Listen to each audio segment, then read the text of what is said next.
Our story today, The Tiger and the Rabbit, comes from Puerto Rico, an island in the Caribbean Sea. Puerto Rico is a Spanish name, which means rich port. Puerto Rico is a territory of the United States of America, and its people are United States citizens, but they have their own government. Now, the first people to live here were the Indians, called Arawaks. Later, Spaniards and Africans settled on the island.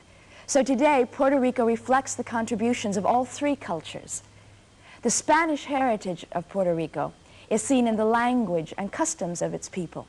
Spanish is the main language, although many Puerto Ricans also speak English. The Tiger and the Rabbit is an animal story, and people everywhere love stories about animals. Stories from Spain tell about small animals that defeat mighty ones, and the little animal may be a mouse or an ant. But in Central America, it's often the rabbit. You see, the character of the rabbit was brought to Puerto Rico in the African tales of long ago. Y ahora, escuchemos. Listen now to the tale of the tiger and the rabbit.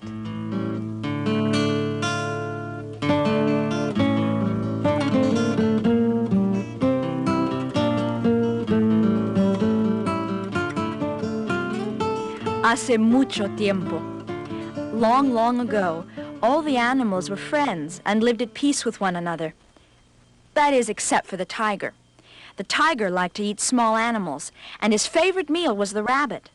The rabbit, for this reason, became very clever and quick-witted.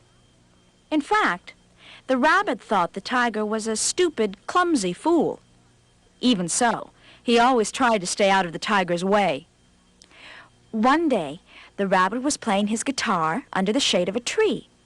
Along came the tiger and creeped up on the rabbit.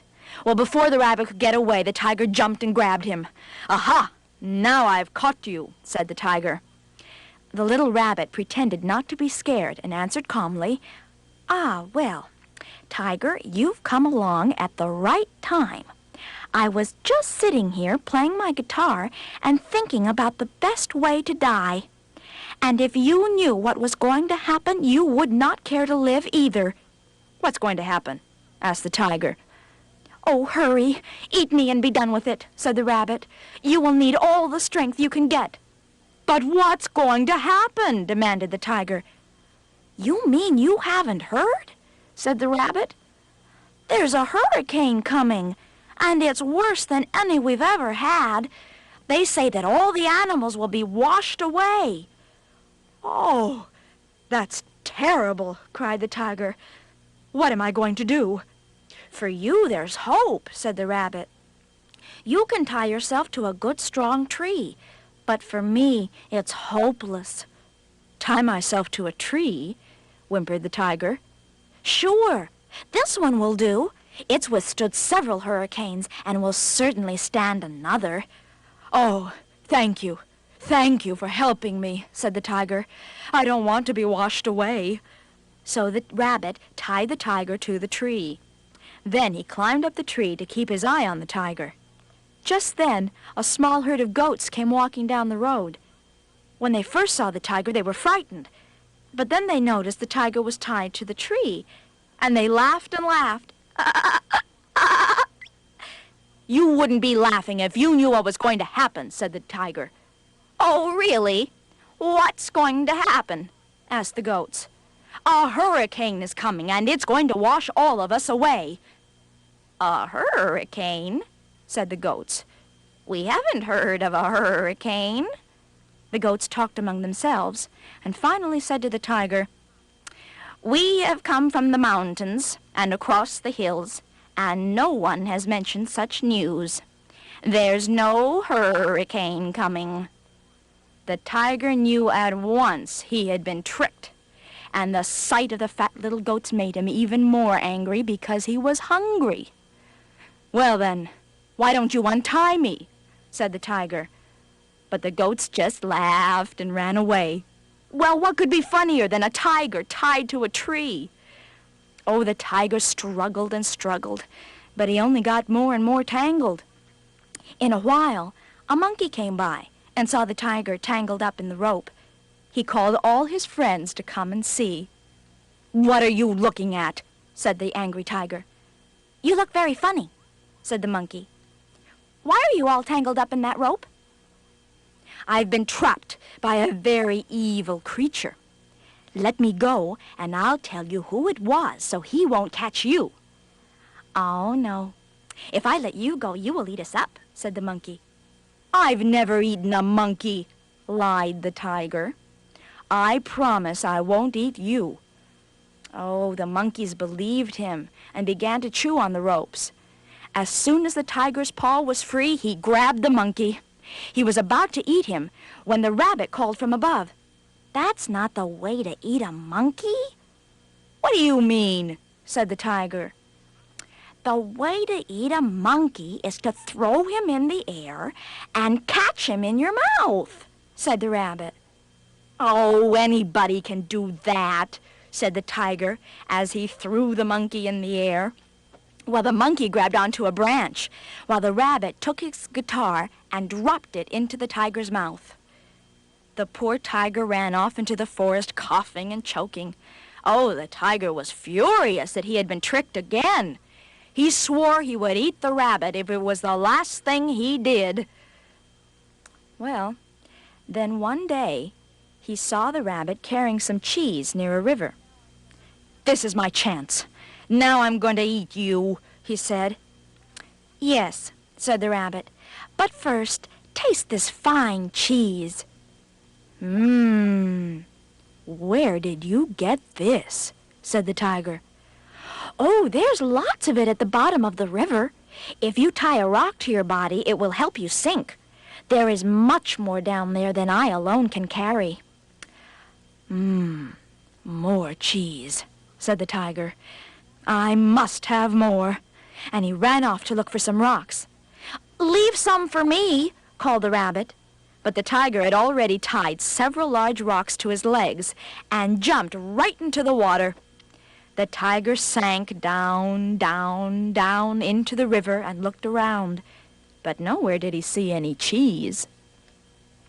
Soon he ran out of air and started to struggle to get to the surface. But the rocks kept him down. Oh, he thrashed and pulled. Poor tiger, he swallowed water and choked.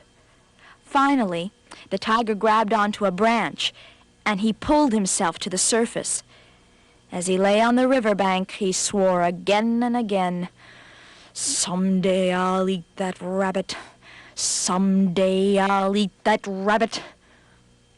A long time passed, and the rabbit stayed clear of the tiger. But one day, the rabbit was talking with the fox. "The tiger is the smartest animal in the world," said the fox. The rabbit only laughed. "The tiger is a fool," he said. "The tiger is so dumb, he would even let me ride him like a horse." "I don't believe that," said the fox. "I'll prove it to you," answered the rabbit. "I'll come by your house and make the tiger rear up just like a horse." Well, one Sunday, Fox was entertaining Tiger at his house. The two ate until they were full and satisfied. "What we need is some music," said the fox. The tiger agreed. "Since you provided this excellent feast, I'm going to get the best guitar player in the area to come and play for us." Well, the best guitar player in the area just happened to be the rabbit. The tiger, having forgotten about his promise to eat the rabbit, went to get him to play his guitar for them. Well, when the rabbit saw the tiger at his door, he hid under his bed. "Rabbit, Rabbit," called the tiger, "my friend the fox is having a feast, and we need the best guitar player in the area to play for us." The rabbit called back in a very weak voice, "I cannot come out. I'm very sick." "But you must come. I've given my word to the fox. Besides, I'm so full right now I couldn't eat you if I tried. Please, you must come." Well, the rabbit thought of a way to prove to the fox what a fool the tiger really was. He wrapped a handkerchief around his head and used a stick as a cane. He opened the door and moaned, "I'm so sick. I can't walk." "Come along," said the tiger. I'll carry you on my back." The rabbit tried to crawl onto the tiger's back, but he immediately fell off. "Oh, this won't do," said the rabbit. "I can't ride on your back unless I have a blanket." "Certainly," said the tiger. "Hurry, the fox is waiting."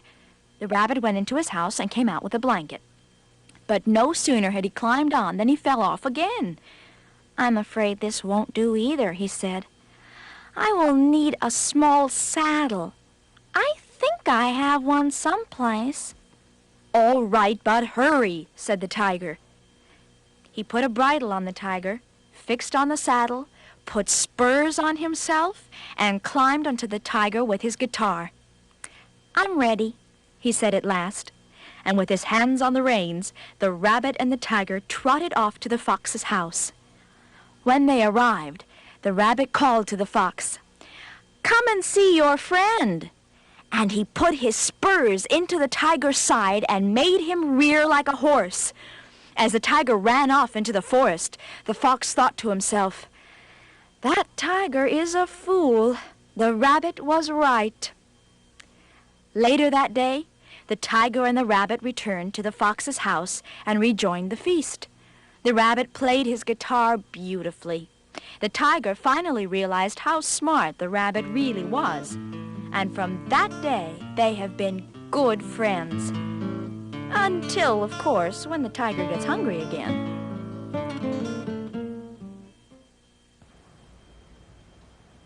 Y colorín colorado, este cuento se ha acabado.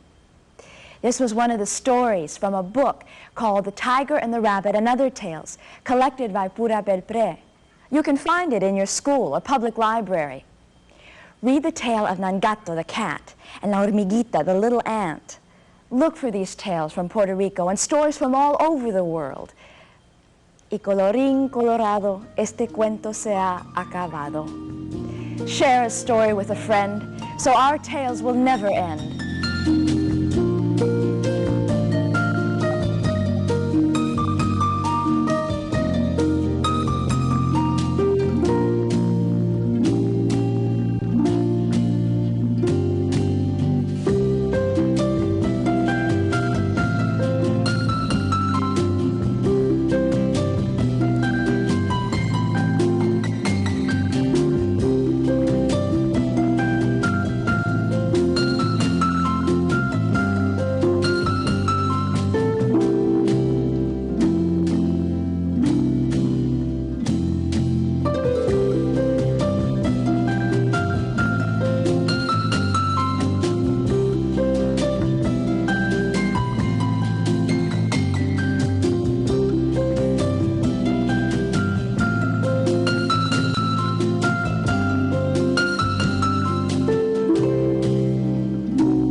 The preceding program was funded in part by a grant from the Corporation for Public Broadcasting.